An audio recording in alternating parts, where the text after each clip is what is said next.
नमस्कार, आप देख रहे हैं इंडिया न्यूज। मैं आपके साथ मोमना बेगम। मेरे साथ आप देख सकते हो कि भारतीय जनता पार्टी के दरगाह के प्रभारी कमाल बाबर खान जी मौजूद है। जिस तरीके का आपने देखा होगा पिछले दिनों में कि संभल, मथुरा और भी कुछ जगहों में कि याचिका दी गई थी। कोर्ट में कहा गया था कि यहाँ पे एक शिवलिंग है, यहाँ मंदिर है। अब बारी है अजमेर शरीफ। हिंद के बादशाह ख्वाजा गरीब नवाज के यहाँ एक याचिका दी थी कि विष्णु गुप्ता ने, और कहा कि इसमें महादेव है। हम बात करते हैं कमाल बाबर खान जी से कि जिस तरीके से ये मुद्दा चल रहा है, ये क्यों चल रहा, और ब्लेम भी लगाया जा रहा है कि ये सब भारतीय जनता पार्टी के लोग करवा रहे हैं। तो हम इससे बात करते हैं और पूरी जानकारी लेते हैं। सर, पूरा मामला क्या है?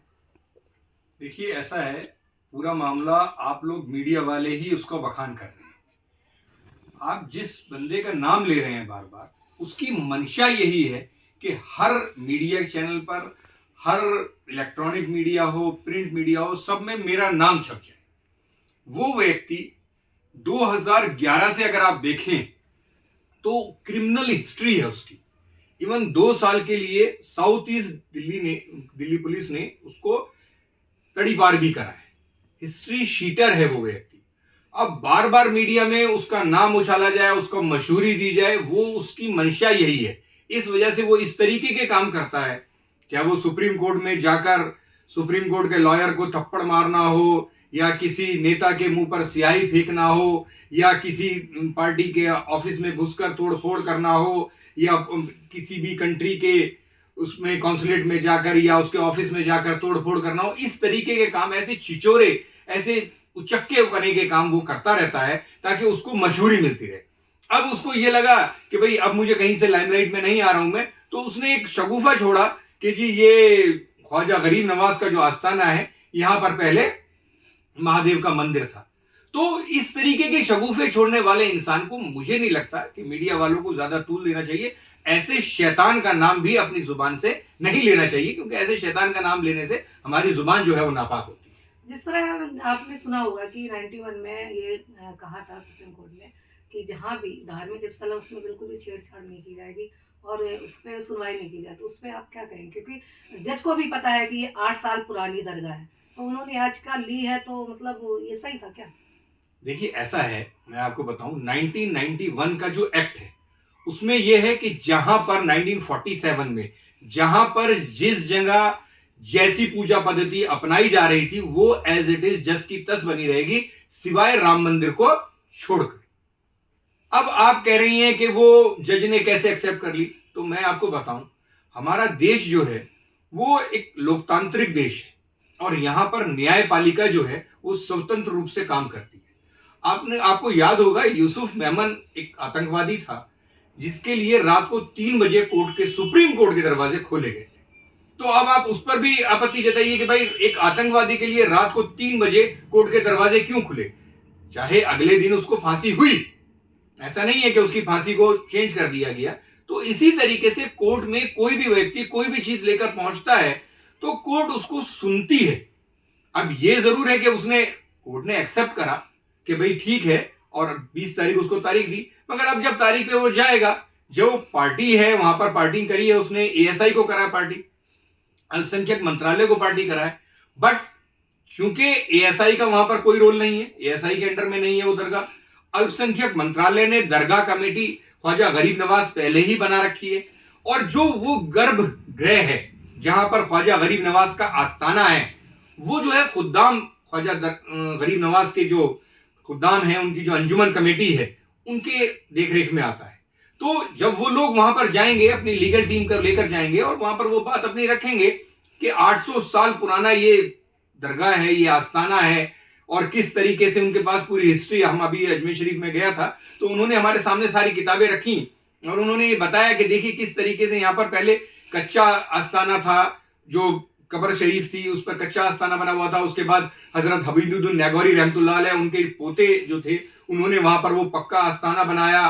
कौन राजा थे, उन राजा के, वो भी राजा जो थे वो हिंदू राजा थे जिन्होंने उनको वो पैसा दिया कि, क्योंकि वो तो दरवेश थे, उनके पास इतना पैसा नहीं था, उन्होंने उनको पैसा दिया कि साहब ये आप पैसा लीजिए और अपने पीरो मुर्शिद का ये आप आस्थाना यहां पर बनाए। और एक हिस्ट्री चली आ रही है। तो जब वो लोग लीगल टीम अपनी हिस्ट्री पेश करेंगे तो दूध का दूध पानी का पानी हो जाएगा और उसकी पिटीशन उसके मुंह पर फेंक दी जाएगी। फिर भारतीय जनता पार्टी लोगों का कहना है कि ये जो याचिका दे रहे हैं ये भारतीय बीजेपी की है, तो भारतीय जनता पार्टी क्या कर रही है उनके लिए?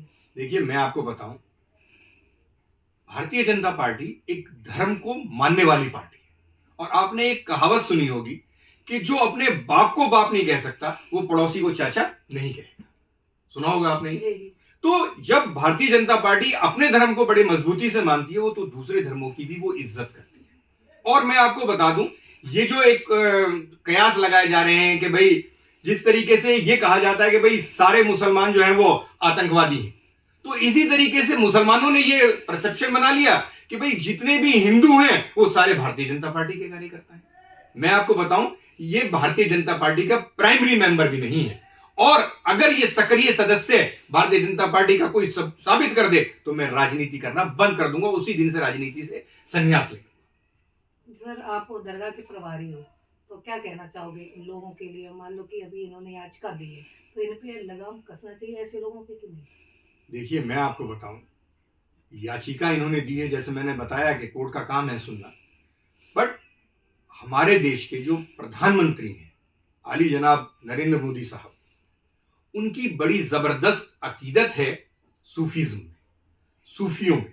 वो ये मानते हैं कि सूफीज्म की जो बारगाहें हैं, उनकी जो दरगाहें हैं, उनकी जो दर्सगाहें हैं, वो असल में गंगा जमनी तहजीब का एक बहुत बड़ी मिसाल है। वहां से जो मैसेज जाता है वो भाईचारे का जाता है, एकता का जाता है। और मैं अगर ये कहूं कि एक भारत श्रेष्ठ भारत का अगर कोई सच्चा पैगाम देता है तो सूफियों की बारगाहें देती है। 10 साल से लगातार हमारे वजीर आजम अपनी अकीदत के फूल और चादर वहां पर पेश करते आ रहे हैं उसमें। और मैं आपको बता दूं कि जब जब हमारे वजीर आजम साहब से कोई बात करता है अजमेर के बारे में तो वो अजमेर शरीफ ही कहकर मुखातिब होते हैं। और इतनी अकीदत है उनकी, मैंने ये देखा है कि ज्यादातर नेतागण जब अपनी चादर वहां पर भेजते हैं तो कोई कार्यकर्ता आप जैसा हम जैसा वहां पर चादर ले जाता है, फूल ले जाता है, वो उसमें हाथ लगा देते हैं, उसको माथे से लगा देते हैं और कह देते हैं भाई हमारी तरफ से पेश कर दीजिएगा। बट नरेंद्र मोदी एक ऐसी शख्सियत है कि जिसने जब चादर भेजी है, मुझे भी 2 साल मौका मिला कि प्रधानमंत्री जी की चादर वहां पर हमने पेश करी, तो नरेंद्र मोदी जी से जब पूछा गया वहां पर उनके ऑफिस से कि भाई किस तरीके की चादर लेकर आए, तो उन्होंने कहा आप चादर क्यों लाएंगे? हमने कहा भाई ज्यादातर नेता इस तरीके से करते हैं कि नहीं, पीएम साहब खुद अपने पैसे से चादर मंगाते हैं, फूल मंगाते हैं, इत्र मंगाते हैं। और जब वो चादर देते हैं तब आप अगर देखें तो उनके पैर में चप्पल नहीं होती है, जूते नहीं होते हैं, नंगे पैर खड़े होकर बड़ी अकीदत के साथ ख्वाजा गरीब नवाज की चादर वो सौंपते हैं जिस जो भी वहां पर चादर लेकर जाता है। तो जिस देश का प्रधानमंत्री, जिस पार्टी का सुप्रीमो इस तरीके की अकीदत रखता है, भाई अगर आप ये देखें अगर उनकी अकीदत ना होती तो उनको कोई जबरदस्ती थोड़ा ना कह सकता था कि आप वहां पर चादर भेजें। उनकी अकीदत है सूफिज्म में। वो बताते हैं कि जब मैं गुजरात का मुख्यमंत्री था तो गांधीनगर में एक दरगाह उन्होंने बताया, मुझे इस टाइम नाम ध्यान नहीं है, कि वहां पर मैं जाता था और वहां पर बड़ी मुझे शांति मिलती थी। वो कई बार एक सूफी कॉन्फ्रेंस हुई थी तो उसमें भी जब लोग गए उनके पास तो उन्होंने कहा कि सूफियों की खानकाहों से मुझे ठंडी ठंडी हवाएं आती हैं। मीन्स वहां से पीस का मैसेज मिलता है, वहां से जो पॉजिटिविटी आती है उससे ये लगता है कि अगर ये लोग आगे बढ़ें, ये लोग मुख्य धारा से जुड़े तो देश को आगे बढ़ाने का, देश को तरक्की का जो काम है वो बहुत इजी हो जाएगा।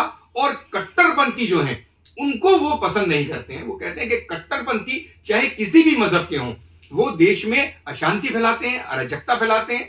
तो इसलिए सूफीज्म जो है, जब सूफी अकराम आप देखें जब ये जिंदा थे तब भी इन्होंने कभी ये नहीं महसूस करा कि ये किसी मजहब का है, ये किसी मजहब का है, कौन हिंदू है, कौन मुस्लिम है, कौन सिख है, कौन ईसाई है। इन्होंने जो भी इनकी दरगाह में आया, जो भी इनकी बारगाह में आया, जो इनके कदमों में आया, उसको इन्होंने फैज पहुंचाया। और आज भी जब वो अपनी कब्रों में आराम फरमा रहे हैं तो आज भी अगर आप देखेंगे, आप जाती होंगी अगर दरगाह शरीफ, तो कहीं भी किसी भी दरगाह पे आप चले जाएं तो 60-70% वहां पर मुस्लिम अगर होता है तो वहां पर 30-40% हिंदू भाई जो हैं वो अपनी अकीदत वहां पर लेकर आते हैं। मैं महबूब इलाही जाता हूं, मैं अल्हम्दुलिल्लाह निजामी हूं, तो वहां मैं देखता हूं ज्यादातर कि वहां पर उर्स का मौका हो, चाहे गुस्ल का मौका हो, चाहे कोई और बड़ी फातिहा हो, या वहां पर एक बहुत बड़ा बसंत का कार्यक्रम करा जाता है, उसमें भी अगर आप देखें तो 70-80% जो है वो नॉन मुस्लिम होते हैं और 20-30% जो होते हैं वो मुसलमान होते हैं।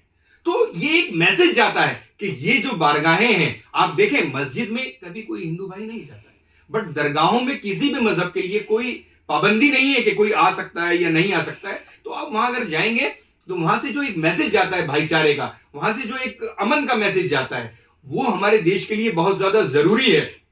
तभी देश तरक्की कर पाएगा जब सभी मुल्क में सभी धर्म, सभी पंथों को मानने वाले एक होकर रहेंगे और प्यार और मोहब्बत से जाएंगे। और वो जो मैसेज जाता है वो सिर्फ और सिर्फ सूफियों की बारगाहों से जाता है, बाकी कहीं से नहीं जाता। सुनने को मिला है कि 1961 में किसी ने किताब लिखी थी कि इसमें यहाँ पे एक महादेव और शिवलिंग है, तो क्या नहीं नहीं, वो मैं आपको बताऊं, वो किताब में कहीं ये नहीं लिखा गया कि महादेव है या शिवलिंग है। उन्होंने ये लिखा कि ऐसा सुना गया है कि यहां पर पहले एक मंदिर था।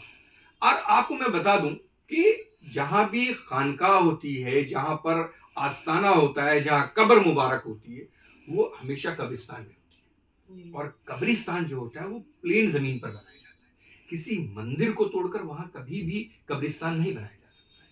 तो आप कोई भी दरगाह अगर आप लेंगे तो वो कब्रिस्तान के अंदर बनी हुई है, और कब्रिस्तान प्लेन जमीन पर होता है। तो ये मुद्दा ही नहीं होता कि उससे पहले वहां पर कोई मंदिर था या कुछ था।